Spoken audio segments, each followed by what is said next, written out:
Hi, this is Dr. Randy Bach. Today is November 16, 2022, and I'm here with you with a coronavirus conversation. You might think the coronavirus has left the scene a little bit, but not quite.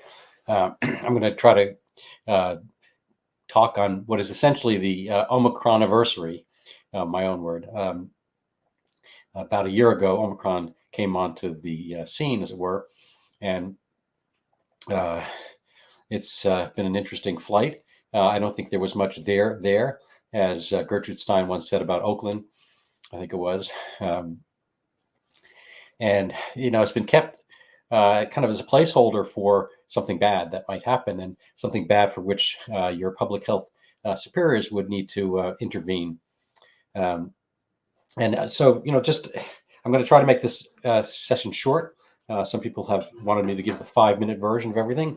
So I can't promise that, but I'm going to try to do as quickly as possible. So without further ado, I'm going to go add some of the slides from my coronavirus talk of December 2021. So almost a year ago, when Omicron had burst onto the scene.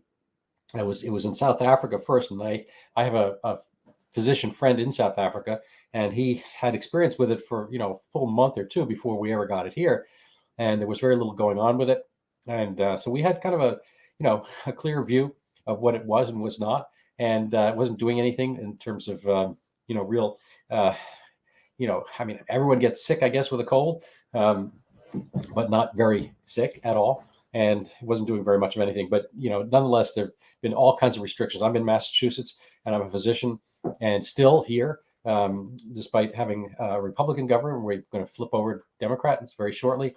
Masks are still required in all health facilities. I think they're probably ignoring the mental health part, both physicians and the patients, and kind of the personal interaction. I think it's an issue. If anybody has the will to write in, I'm going to do the same. For our lame duck governor, the not quite so brave Charlie Baker, but maybe this thing can get pulled down through one of his agencies and whatnot, because it's really well past due. So these are there's a few intermixings, but these are the slides I had back a year ago. Government and media, Omicron is, I don't think it's a great cartoon, but Omicron was not doing very, very much. And, they wanted product to do something. I had at the time one of these just kind of standard talks, 36 minutes. You can watch all my other ones. It got pulled down. Thanksgiving thoughts. I could probably find it if you want to see what it was. Medical misinformation. I don't really think that I have had any medical misinformation. I don't necessarily, weigh in on everything. Some things I think are unknowable at any given moment.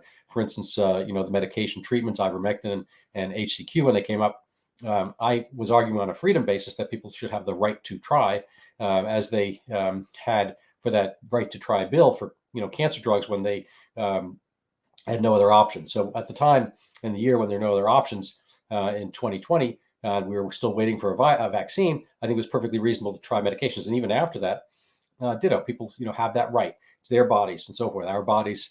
Anyway, so let's move on. So the interesting thing is I've been doing these still. And recently I had this gentleman over here on my show, and it was removed. Excuse me, I don't know why this is flipping so much.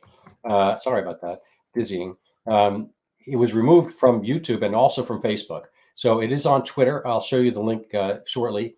But he is treated in the media and Wikipedia as a loon when he's not. I met him in Copenhagen at a scientific freedom conference last month, and very interesting guy. He's a PhD in history of science as well as psychology. And they kind of, in Wikipedia, they call him a parapsychologist, as if he's like, dealing with ghosts and so forth.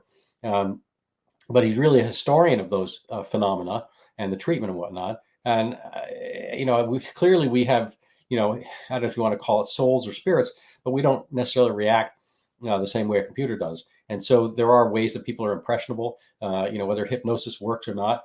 People have been, kind of going down a lot of different kind of parapsychology roots and so forth over the years, and he studies them. But he had a study. He wrote an article early on, I guess into 2021, that the vaccine, they're just numerically there were more potentially more dangers from the vaccine than from not the vaccine. But anyway, I'm going to leave that aside for now because that's a whole another rabbit hole to go down. I'm going to come back to this probably. There's some criticisms I got recently from an MD PhD that I know about my minimizing Omicron, and this is just this is hot off the press. It's only a few days ago, and so I'm going to go to my article and maybe see if I can transmit or translate some of these criticisms, which I haven't responded to just yet. But basically, I'm minimizing Omicron, and that's bad. It was bad then when I got pulled down from YouTube, and it's bad now, I guess, as well. So this was one of the messages I got from YouTube about my Thanksgiving video, I guess. And this is what I believe I wrote to YouTube at the time, but I'm going to skip over this. So I'm just going to go over the slides. This, again, our slides from December 2021. I really love this one. I don't think Lisa said it, but freedom is not a reward for compliance. That's how prisons work. And here we were in Israel, and this is just kind of, he wanted to do a social score system, advanced monitoring system, and he lost the most recent election just a few days ago to Bibi Netanyahu. So there are some repercussions and ramifications. There was not a red wave, a red trickle, as it were, but there were some ramifications here. The Congress was lost to the Democrats. I don't know. I would have hoped for more, but I think there's some things that are residual to the electoral process from COVID-19. And I think some of the extension of the Emergency Use Authorization Act and keeping it in hand has a lot to do with the way that ballots can be mailed out and essentially ultimately harvested through nursing homes and schools and colleges and whatnot. Makes it very easy to have people go around and get people to vote. Whereas we used to have mail-in ballots. They're called absentee ballots, and you just had to request one. Now they're kind of force-fed. A whole other story. And this is again from about a year ago. The longer you comply with their tyranny, the worse this is going to get. So I put this out. It's about the passports in Israel. Again, they lost their election. These are just some notes I had. We'll probably skip over this. And about a year ago, I talked about obedience and conformity of the real virus, and getting people to do things without any good explanation is a problem. People are compliant and they want to go along with authority, and I have felt this myself. I've been in some groups where at religious services, and I'm at an investor club and sports club and so forth. When everybody's doing something, you kind of feel that you have to do it. I was at a kind of a joyous event, bar mitzvah, about 2 months ago, and they required masks. The sanctuary was 25, 30 feet high, and there was no real issue going on, but everyone had to wear one.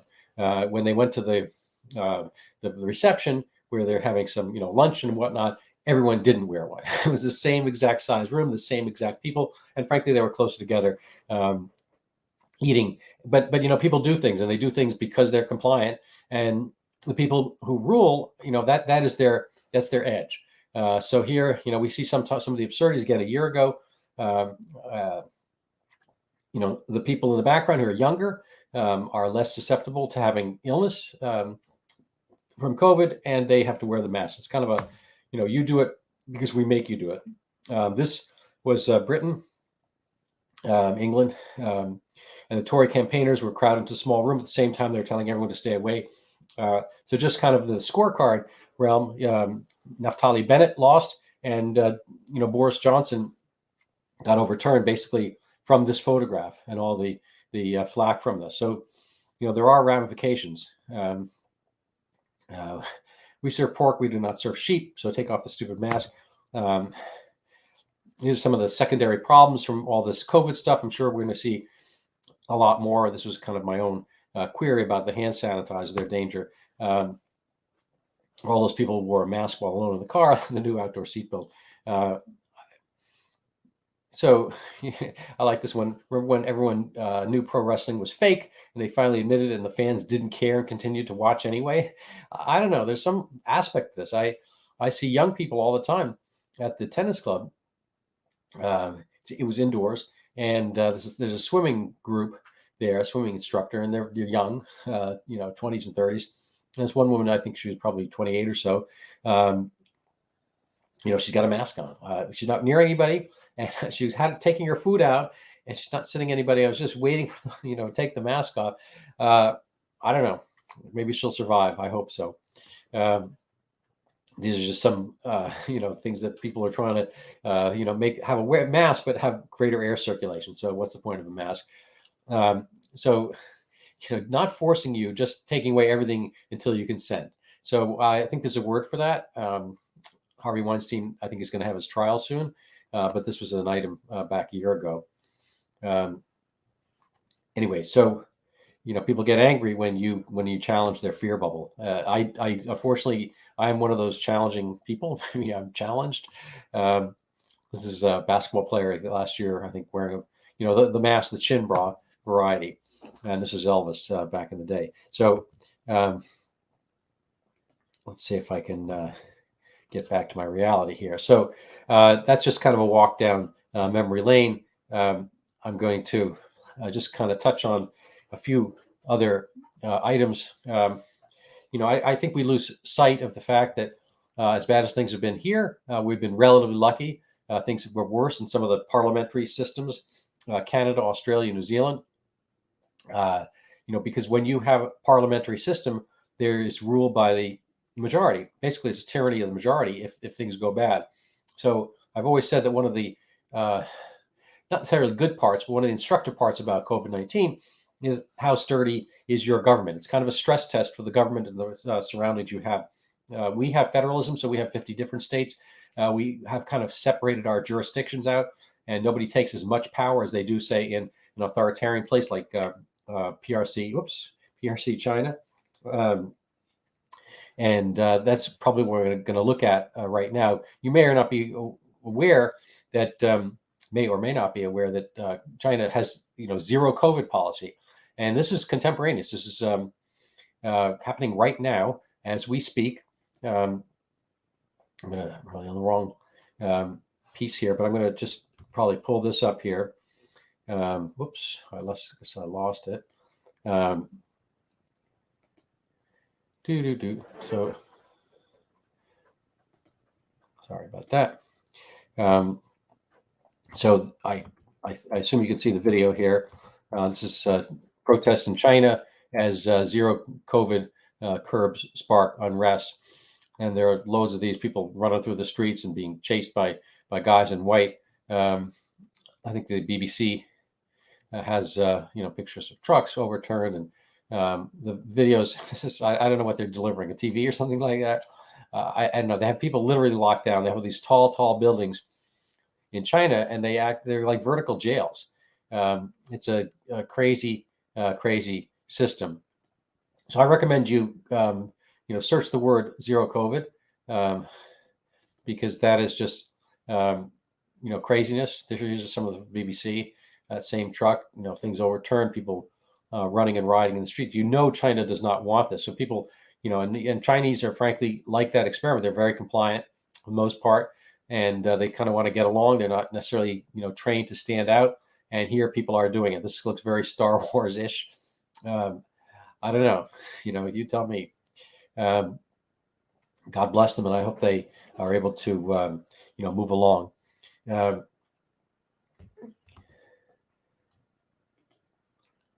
So, the cure for China, I don't want to give, too much away here, but the cure for China is actually in my article. I don't have an inside line to Xi, but they could avoid a lot of this stuff if they just read the sage, who is this guy, Dr. Randall Bach. You should meet him at some point. It's from the Daily Skeptic, late September.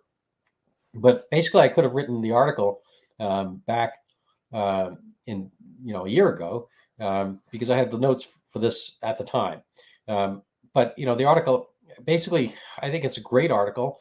It's not the best article on earth, but the basic point is that Omicron is just, coronaviruses have always been around. Omicron is not in league with the SARS-CoV-2 or the the earlier Greek letter, alpha, beta, gamma, delta, etc. Strains. And it's not really part of the SARS-CoV-2 tree. It's way out differently. And it's much, much less dangerous, order of magnitude and more benign. And coronaviruses have always been common colds. Common colds have always included coronavirus. This slide's from, I think, 1998. Actually, I think it's a little bit later. But textbook says the same thing, that Omicron is basically a common cold. And people agree that Omicron seems, genomically an orphan, unrelated to SARS-CoV-2. And so we have to, basically get rid of the concept that we're supposed to worry about this thing. I don't know what China is up to. I mean, it's not maybe for me to know, but you take your, you take your people and you lock them up. Basically, you're going to have diminished economic flow. You're going to have unrest, and you can topple your own regime. And I think part of the problem with SARS-CoV-2 was SARS-CoV-1. It was just regular SARS in 2003. It's not really been brought up very much, but there were riots in China at that time. The news, there was no Twitter, and the news hadn't, maybe there was early Twitter, but the news hadn't really percolated out to the same extent that we have now. And the Chinese were frightened about it. They have kind of an allergy to Tiananmen Square syndrome. And when people were getting out and about, they were shunting them to the countryside, and they were closing things down. They were isolating people, as you can see. And there were some protests. People went to the streets just like this. And that, they didn't want that again. And I think some of the, they are secret about almost everything. And some of the secretive aspects right now, I think, are because they were bruised from 2003 SARS, and they wanted to keep things under wraps. I don't know. It's a bizarre thing, but there are ramifications and repercussions for beating people. Sometimes when they have a chance, they're going to go beat you back, as we've seen in Israel electorally, and Great Britain, so forth, where people get some of their revenge at the ballot box if they can. China, they can't do that. I have a friend right now who's in Hong Kong, which used to be independent, was given over to China as part of a kind of a misbegotten deal. It's not the same regime they negotiated the 99-year lease with. So they negotiated with, I believe, Chinese emperor monarchy kind of thing, and they gave it to the Chinese Communist Party. They probably had no choice, the Great Britain, the British, but they've left it. So I have a friend who's visiting there, and for the first, 3 to 5 days, they can't leave the hotel. So they go to Hong Kong, and they got to sit in the hotel. So they're supposed to be there for meetings, and they can't meet with anybody. This is a huge drag on the economy and so forth. Anyway, so what else do I have tonight? I think not too much.